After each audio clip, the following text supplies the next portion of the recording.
Olá, meus amigos! Bem-vindo ao AN Cursos e Concursos. Como prometido a vocês, o nosso foco sempre buscará a prática jurídica. Nessa primeira aula, nós gostaríamos de tratar sobre o Pacto Federativo e a recente decisão do Supremo Tribunal Federal sobre o bônus regional na Universidade Federal do Sergipe. Meu nome é Ariosvaldo Neto, eu sou professor de Direito Constitucional, por enquanto só para o nosso canal. E nós temos o nosso canal aqui, AN Cursos e Concursos. Eu advogo na área do direito público, advogo direito previdenciário, direito administrativo e no direito constitucional. E também fui estagiário da Defensoria Pública Federal durante 1 ano e 4 meses. Lidei muito com matérias de direito público, administrativo e etc. Então, vamos aqui ao foco da nossa aulinha, que é tratar do Pacto Federativo. Já peço que você deixe o seu like e compartilhe para os seus amigos. Vamos lá. Nós temos aqui o julgamento de 2 importantes julgados, no final do ano de 2023 e esse agora no mês de fevereiro. A ADI 7485 da Paraíba, de relatoria do ministro Gilmar Mendes, e o recurso extraordinário 14.70.273 de Sergipe, de relatoria do ministro Cristiano Zanin. Ambos falam sobre a questão da constitucionalidade ou não do bônus regional. O que vem a ser esse bônus regional? O bônus regional tem sido criado por universidades para dar mais uma oportunidade por meio de uma valoração de 10%, 5%, na Bahia 30%, para os candidatos que cursaram escola naqueles estados. Então, isso seria uma vantagem para o estado que vai disputar aquela vaga. Agora, isso seria constitucional? Em Sergipe, no ano de 2019, a UFS tentou regulamentar isso para o campus de Lagarto, tendo como objetivo o desenvolvimento daquela região. Vamos olhar o que decidiram os competentes ministros do Supremo Tribunal Federal. Primeiramente, esses 2 tipos de ações aqui são diferentes. E eu vou dizer por quê para você. Uma coisa é ADI, outra coisa é recurso extraordinário. Uma coisa é controle abstrato de constitucionalidade, controle direto de constitucionalidade, que está entre as competências primordiais do Supremo Tribunal Federal, competência originária do Supremo Tribunal Federal. Outra coisa é o recurso extraordinário, que vai ser um recurso de natureza constitucional, que está também nas competências do Supremo Tribunal Federal, mas você tem que chegar até lá ventilando ofensas à Constituição Federal. Deve haver o pré-questionamento por meio de embargos de declaração junto ao Superior Tribunal de Justiça, junto às instâncias que são responsáveis por julgar aquele recurso que nasceu na instância competente. No caso de Sergipe, nós tivemos uma ação civil pública ajuizada pela Defensoria Pública Federal por uma candidata ao Enem, o SISU, que estava insatisfeita. E como a Defensoria Pública Federal tem a competência para entrar representando direitos difusos, direitos coletivos, e achou pertinente, foi no primeiro grau e entrou. Essa ação caiu para a primeira vara federal e foi julgada improcedente. Foi para o Tribunal Regional Federal, foi julgada improcedente. Foi para o Superior Tribunal de Justiça e foi julgado improcedente. E agora nós tivemos uma decisão monocrática do ministro Cristiano Zanin negando seguimento à ação, dizendo que não houve pré-questionamento da matéria constitucional e dizendo que, em tese, a resolução da UFES violaria o princípio da isonomia federativa. Vamos tratar aqui o que vem a ser essa federação. O artigo 1º da nossa Constituição Federal, lá no caput. O que é o caput? Se você nunca estudou direito constitucional, se você nunca estudou direito na sua vida, nós temos que tratar aqui de elementos introdutórios. O que é a Constituição? O que é o direito constitucional? A Constituição é a norma fundamental. Na teoria da norma constitucional, da norma fundamental lá de Kelsen, você vai ter uma pirâmidezinha. Vou fazer aqui essa pirâmide. A famosa pirâmide de Kelsen.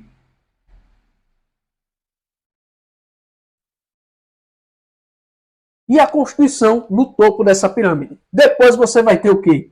Normas infraconstitucionais e normas infra legais, os chamados atos normativos, que podem ser portarias, que vão dizer respeito a uma quantidade de pessoas, que vão produzir efeitos individuais, resoluções, que são atos administrativos emanados de colegiado. Você vai ter circulares, você vai ter decretos que têm competência regulamentar, lá previsto no artigo 84 da nossa Constituição Federal. Então, você vai ter a Constituição Federal aqui e você vai ter o Pacto Federativo abrangendo toda essa esfera. O Pacto Federativo, se você não sabe, é um contrato firmado entre pessoas políticas. Quem são as nossas pessoas políticas? As pessoas políticas são União Federal, Estados, Distrito Federal e os municípios, que firmam um acordo político, um acordo social para que o poder seja dividido por meio de competências. Competências legais, competências administrativas e competências tributárias. Porque não existe Estado sem arrecadação. O dinheiro, os tributos são o sangue do Estado. O Estado vive de tributação. Então, numa definição de Abraham Kaplan, o Estado é aquele que detém o uso legítimo da força física, definição também de Weber. E aí ele tem um monopólio exclusivo do uso da força física, chamado poder de coerção. E isso se dá a partir da Constituição Federal.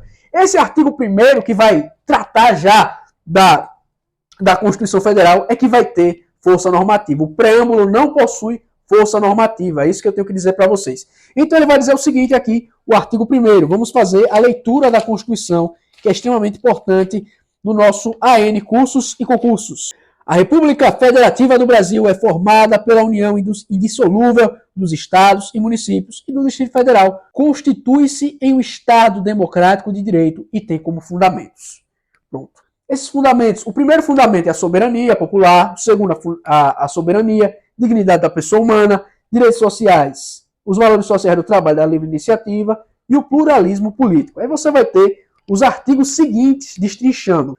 Primeiro, os princípios da República Federativa, depois, lá no artigo 5º em diante, os direitos fundamentais e assim sucessivamente. Então, eu quero que você preste atenção. É uma união, um pacto. Pacto é uma palavra que vem do latim e significa contrato, acordo, aliança. Uma aliança entre essas pessoas políticas. União Federal, Estados, Distrito Federal e os municípios, que vão dividir o poder e a administração pública, a administração dos tributos, segurança pública e tudo aquilo que diz respeito a mim e a você enquanto cidadãos e enquanto pessoas que existem nessa união. Então o Pacto Federativo está ali. E logo em seguida você vai ter disciplinando as pessoas privadas, no nosso artigo 5º, inciso 1, que vai dizer o seguinte, a chamada isonomia. O que significa isos? Isos é uma palavra que significa igual. Nomos, norma. Isonomia significa mesma lei. Mesma lei para quem? Para homens e mulheres. O artigo 5º, inciso 1, vai dizer que os homens e mulheres são iguais perante a lei. É o que? Isonomia. E o artigo 19 da Constituição Federal, o artigo 19 da Constituição Federal vai dizer justamente, o artigo 19, inciso 3 da Constituição Federal, vai dizer que é vedado criar distinções entre brasileiros, que as pessoas federativas que fazem parte desse pacto não podem criar distinções. Porém, qual deve ser a interpretação que nós vamos dar para essa norma? Ela está dizendo que é uma vedação absoluta? Eu quero que você me responda. É sim ou não? Eu tinha um professor que eu gosto muito dele, respeito muito ele, é um cara muito inteligente, ele perguntava pra gente, é sim ou não? Vamos lá, vou dar um tempo para você. Olha, meu amigo, eu quero dizer também uma coisa aqui, olha. Você que é aluno, preste atenção. Nunca inventa essas folias de andar praticando a iniquidade. O que é iniquidade? Iniquidade é o pecado. A pessoa querer fazer o mal. Aí você olha para a mulher do coleguinha e quer fazer o mal, rapaz. Aí você vai lá paquerar a mulher do coleguinha. Não pode isso. Isso é absurdo, é uma abominação, é um pecado. O mal é iniquidade. Você não pode fazer isso. E aí, se o camarada for de Itabaiana, se você não for daqui de Sergipe, você não sabe qual é a fama dos caras de Itabaiana. Itabaiana é a terra de homem valente. Cuidado! Não se meta com os caras de Itabaiana. Aí você pega um camarada, que é da polícia, e aí você, em vez de estar aqui me assistindo, tá paquerando a mulher do cara. Aí. Aí o cara descobre o que vai acontecer com você, meu irmão. Você vai ser um CPF cancelado. Você não vai ver Jesus, você vai ver o capiroto. Não vai dar certo, rapaz. Então, vamos voltar e vamos focar aqui. Já sabe a resposta? A resposta é a mesma coisa para a iniquidade. Você tem que dizer não.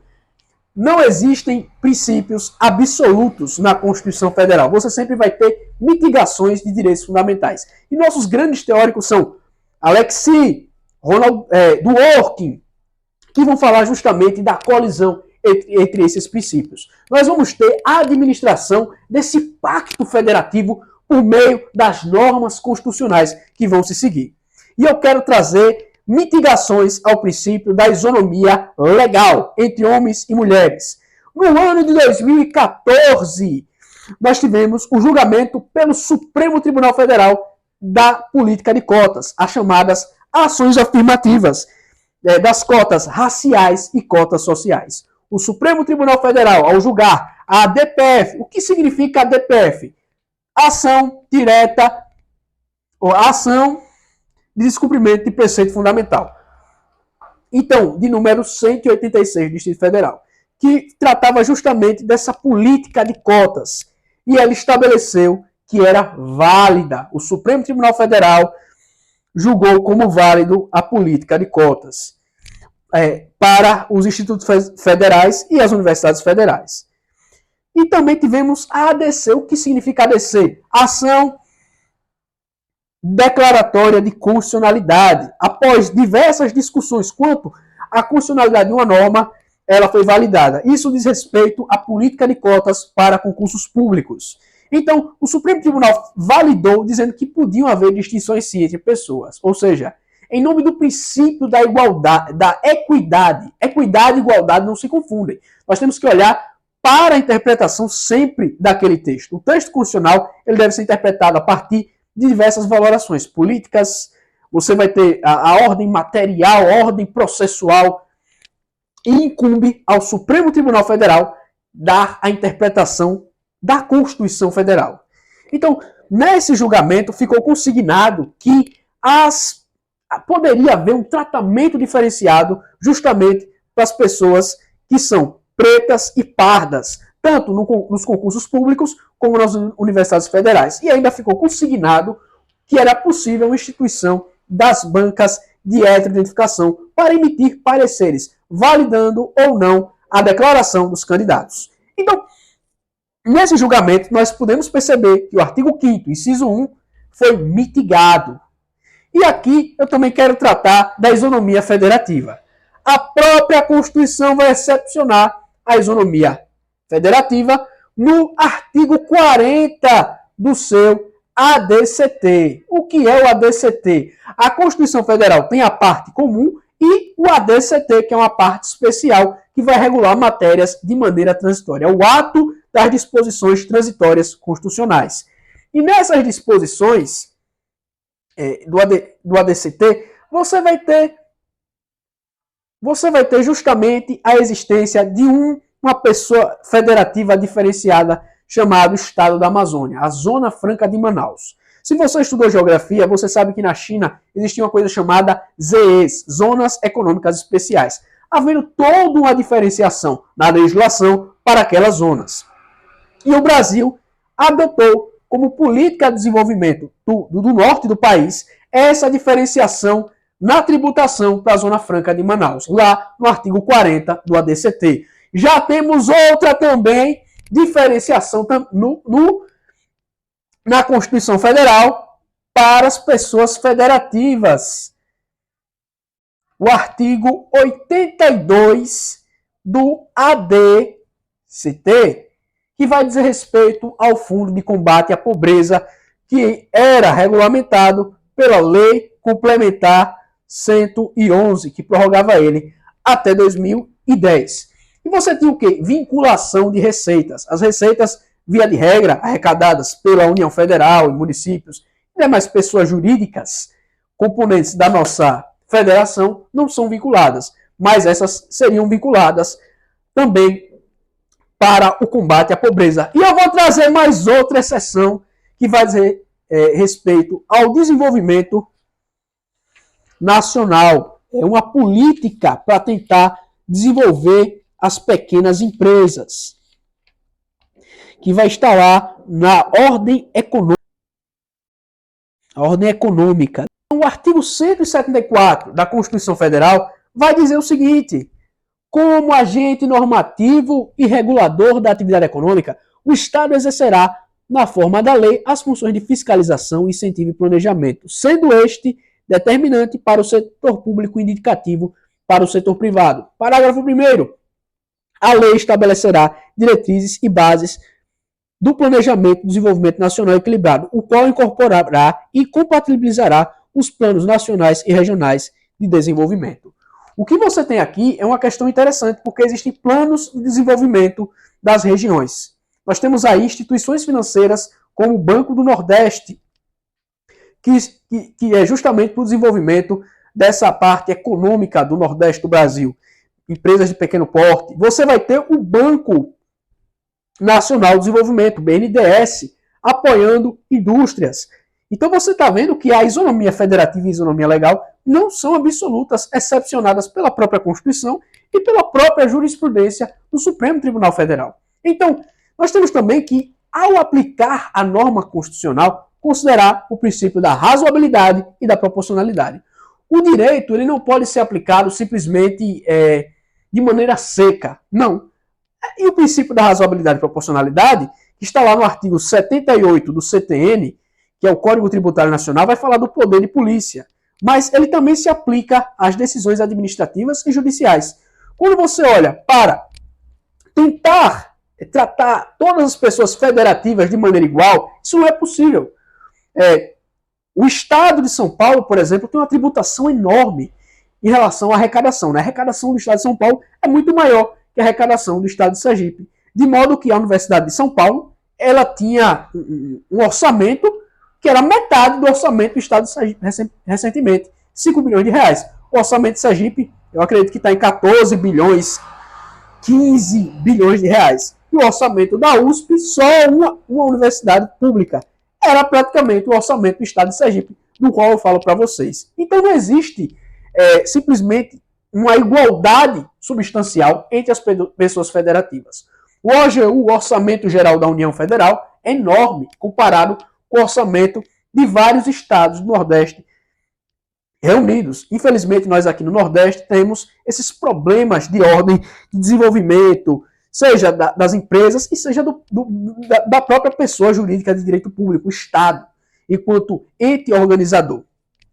Então, voltando aqui também para falar, nós temos a questão do Simples Nacional. O Simples Nacional, que ele é previsto na nossa Constituição Federal. O Simples Nacional, ele está aqui, deixa eu pegar. É um silêncio, mas eu já estou voltando.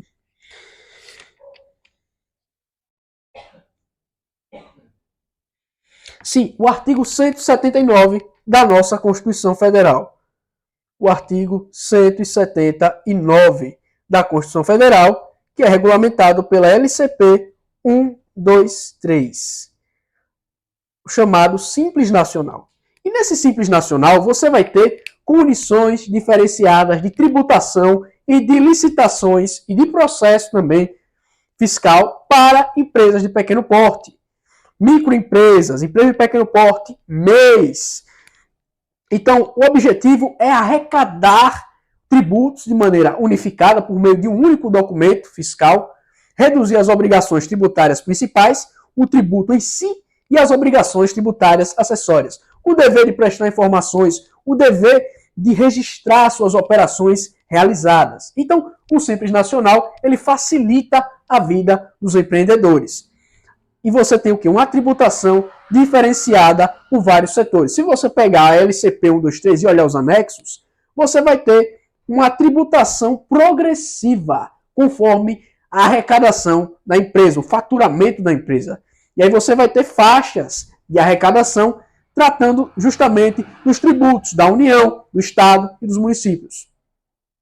Sobre essa questão do Simples Nacional. E o Simples Nacional, para você ver como tem exceções, lá no artigo 19 da LCP, deixa eu pegar aqui, O artigo 19 da LCP, artigo 19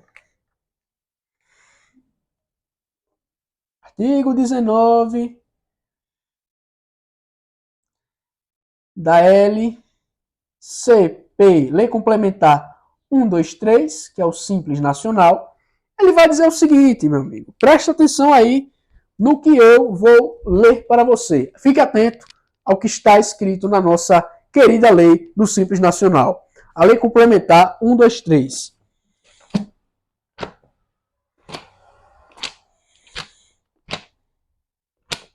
Artigo 19. Sem prejuízo da possibilidade de adoção de todas as faixas de receita previstas nos anexos 1 a 5 desta lei complementar, os estados cuja participação no Produto Interno Bruto brasileiro seja de até 1% poderão optar pela aplicação de sublimite para efeito de recolhimento do ICMS na forma do Simples Nacional dos respectivos territórios para as empresas com receita bruta anual de até R$1.800.000. Ou seja, a depender o que é essa participação no PIB, vai depender do tamanho do orçamento do ente federativo. Ele vai poder fazer uma tributação diferenciada, excepcionando a própria exceção. Então você vê que existem várias exceções na interpretação, tanto da isonomia legal como da isonomia federativa. Eu vou apagar o quadro aqui. Se você anotou, ótimo. E nós estamos estudando o quê? Pacto federativo. Justamente essas questões aqui envolvendo a capacidade de criar distinções entre brasileiros, que é possível segundo a própria Constituição Federal e o entendimento do Supremo Tribunal Federal. Nós temos também mais outra exceção. Eu vou trazer mais outra exceção que vai de encontro a esses julgados. E qual vem ser essa exceção? Também na área tributária, que é a chamada progressividade das alíquotas. O imposto de renda começa com a alíquota zerada para uma faixa de renda. Depois vai subindo para 7,5%, até chegar a 27,5%, quase 30% do valor da renda do cara. Imagine você levar uma lapada dessa. Então você tem uma progressividade nas alíquotas, tanto do Simples Nacional como do imposto de renda. Então você já está vendo aí que esse princípio da isonomia legal é mitigado em detrimento do princípio da capacidade contributiva do direito tributário. É o chamado princípio da capacidade contributiva. E nós temos aqui, em relação aos próprios entes federativos e o setor produtivo, que é extremamente tributado e onerado pelo Estado, tributação diferenciada e pode ser excepcionada pela própria exceção, que é o Simples Nacional. Condições diferenciadas para licitações de empreendedores, você vai ter prazos diferenciados. Agora você tem, por exemplo, uma decisão do CNJ dizendo que é para extinguir a execução fiscal de até R$10.000. Um município pequenininho, que já tem a sua procuradoria ali sofrendo, já tem a sua secretaria do Tesouro sofrendo para arrecadar. Isso vocês acreditam que essa decisão ela é razoável do ponto de vista da interpretação do artigo 19 da Constituição Federal? Não é possível criar distinções entre brasileiros. O CNJ criou, extinguindo execuções fiscais de até R$10.000 contra os contribuintes. É bom para o contribuinte, mas é ruim para as finanças públicas. Nós temos que pensar em toda a equação na hora de operar o direito. Não só uma interpretação que vai favorecer indivíduos de maneira específica, mas interpretar também à luz do princípio do interesse público sobre o interesse privado, sobre a supremacia do interesse público sobre o interesse privado, melhor dizendo, o poder império do Estado, o interesse da coletividade. E voltando aqui, para terminar essa aula, que vai ser disponibilizada no YouTube, vamos tratar do artigo 3º da Constituição Federal. O artigo 3º da nossa querida Constituição Federal, que vai falar justamente no inciso 2 e 3 sobre o combate às desigualdades, combate à pobreza, justamente sobre o que está sendo tratado nessa tentativa da UFES. O inciso 2 fala de garantir o desenvolvimento nacional. E o inciso 3, de erradicar a pobreza. Então, olhando para a Constituição Federal, isso já foi feito em relação à tributação? Foi feito. Simples Nacional, Zona Franca de Manaus, Fundo de Combate à Pobreza, políticas afirmativas de cotas sociais e cotas raciais. Então, um bônus regional de 10% a 5%, na minha interpretação da Constituição, é constitucional. Então, o Procurador-Geral da República, que é a autoridade responsável por fiscalizar o direito, o Procurador-Geral da União, PGU, que é o chefe máximo na hierarquia da Advocacia Geral da União, o Defensor Público Geral, devem olhar justamente de maneira sistemática para a interpretação do direito constitucional. Interpretação prática. Então nós falamos aqui sobre controle concentrado, controle difuso em uma aula só. Do princípio do pacto federativo, do princípio da isonomia, dividida em isonomia legal e federativa, princípio de capacidade contributiva e da possibilidade de criar distinções entre brasileiros dentro da própria Constituição e dentro da própria interpretação do Supremo Tribunal Federal, que é o órgão incumbido de velar pela Constituição. Então, é isso que eu tenho para dizer para vocês. Nós temos outras exceções que dizem respeito justamente à idade da pessoa, que é a concessão do benefício de prestação continuada. Você vai ter exceções também tratando da aposentadoria de professores, aposentadoria especial, que é para pessoas do campo, que você vai ter uma redução aí de 5 anos, praticamente. As mulheres podem se aposentar com 55 anos. São 60 anos de idade para homens e 55 anos de idade para mulheres. No caso da Previdência Comum, são 62 anos para as mulheres e 67 anos para os homens. Então você tem uma redução legal. Também temos redução em função das atividades desenvolvidas pela pessoa, se a pessoa é garimpeiro, se a pessoa trabalha como técnico de radiologia, é médico, que você vai ter a questão da insalubridade, professores, tem a questão da redução da idade. Então são várias distinções que excepcionam os princípios o princípio da isonomia e seus desdobramentos. É isso.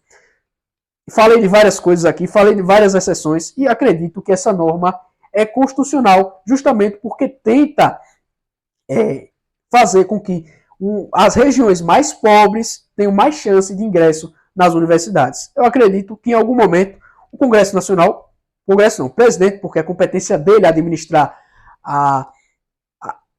a questão da organização administrativa, a competência dele, lá por força do artigo 61 da Constituição Federal e do artigo 84, pode propor uma lei de caráter nacional excepcionando isso. Então, vai ser questionado e, evidentemente, se